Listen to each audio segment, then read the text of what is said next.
नमस्ते मित्रों, स्वागत है आपका मेरे YouTube चैनल प्रतिष्ठा हिंदी ज्ञानधारा में। आप सभी कैसे हैं?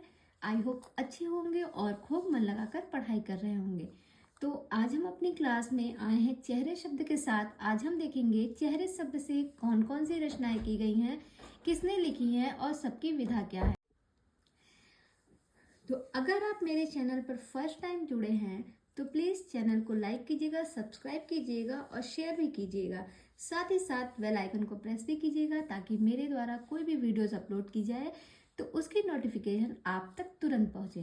तो देर ना करते हुए क्लास की शुरुआत करते हैं पहली रचना के साथ। तो पहली रचना हमारे सामने है चेहरे। चेहरे नाम से एक नाटक की रचना की गई है जो कि लिखा किसने है? शंकर शेष के द्वारा लिखा गया नाटक है। अगली रचना है चेहरे चेहरे किसके चेहरे।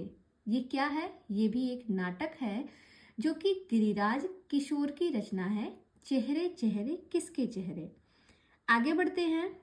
अगली रचना है चेहरे पर आँच। ये एक काव्य विधा है और ये रचना जो है कात्यायनी के द्वारा लिखी गई है। किसके द्वारा लिखी गई है?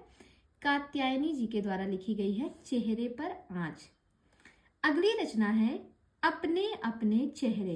ये उपन्यास विधा है और इसको लिखा गया था 1994 ईस्वी में। लिखा किसने था? तो प्रभा खेतान जी ने लिखा था। क्या? अपने अपने चेहरे किसने लिखा था? प्रभा खेतान ने लिखा था। आगे बढ़ते हैं। अगली रचना है रंग बिरंगे चेहरे। ये जो है ये भी उपन्यास विधा है और ये रघुवीर शरण मिश्र की रचना है। तो देखिएगा इनको कैसे याद रख सकते हैं। रघुवीर की शरण में जब लोग जाते हैं तो वहां पे आपको रंग बिरंगे चेहरे देखने को मिलते हैं।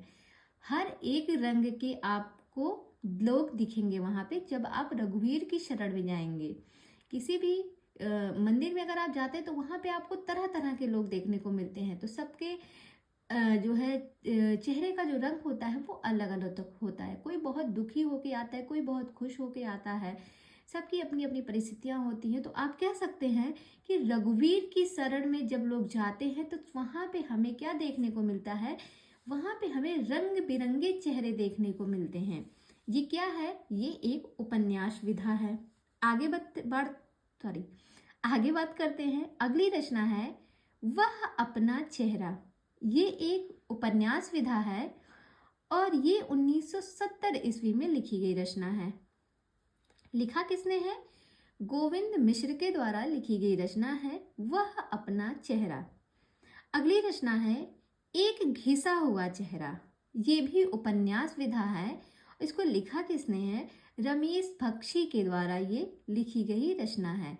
रमेश भक्शी जो है एक घिसा हुआ चेहरा बताते हैं। क्या है? उपन्यास विधा है। अगली रचना है ईश्वर का चेहरा। ईश्वर का चेहरा 2003 की रचना है और क्या है विधा? कहानी विधा है। और किस ईश्वर की बात हो रही है? विष्णु जी की बात हो रही है।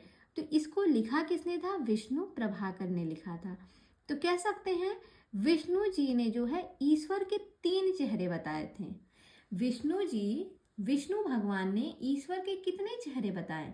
तो विष्णु भगवान ने ईश्वर के 3 चेहरे बताए। तो विष्णु से हो जाएगा विष्णु प्रभाकर। ईश्वर का चेहरा ये उनकी रचना हो गई और 3 से हो जाएगा 2003 की ये रचना है। आगे बात करते हैं। अगली रचना है सपाट चेहरे वाला आदमी। ये जो है 1967 ईस्वी में कहानी लिखी गई थी सपाट चेहरे वाला आदमी। और ये लिखा किसने था? तो ये लिखा था दूधनाथ सिंह के द्वारा। किसके द्वारा लिखा गया था? दूधनाथ सिंह के द्वारा लिखा गया था। सपाट चेहरे वाला आदमी 1967 ईस्वी की कहानी है। आगे देखिए। अगली रचना है हमारे सामने वो है दूसरे चेहरे। किसकी है? ये है सेवाराम यात्री की। और इन्होंने ये रचना कब लिखी थी? 1971 में लिखी थी। विधा क्या था?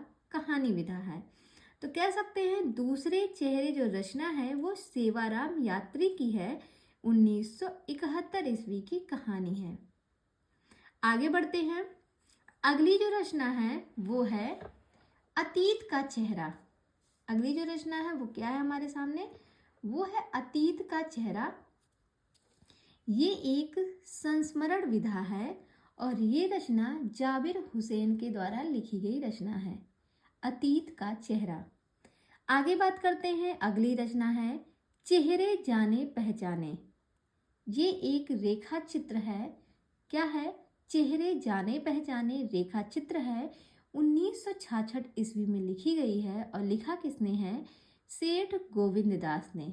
तो जो सेठ लोग होते हैं ना, उनके चेहरे अक्सर लोग पहचान जाते हैं। भाई बड़े आदमी जो लोग होते हैं उनके चेहरे अक्सर लोग पहचान जाते हैं, तो यहाँ से आप इनको कनेक्ट कर सकते हैं। चेहरे जाने पहचाने किसके लगते हैं, जो सेठ लोग होते हैं। सेठ लोगों के चेहरे लोग अक्सर पहचान लेते हैं। हाँ, उनकी बनावटें थोड़ी सी अलग होती है। तो कह सकते हैं चेहरे जाने पहचाने किसके हैं, सेठ लोगों के हैं, यानी कि सेठ गोविंद दास के। और ये जो है 1966 ईस्वी की है कि विधा क्या है, रेखा चित्र है।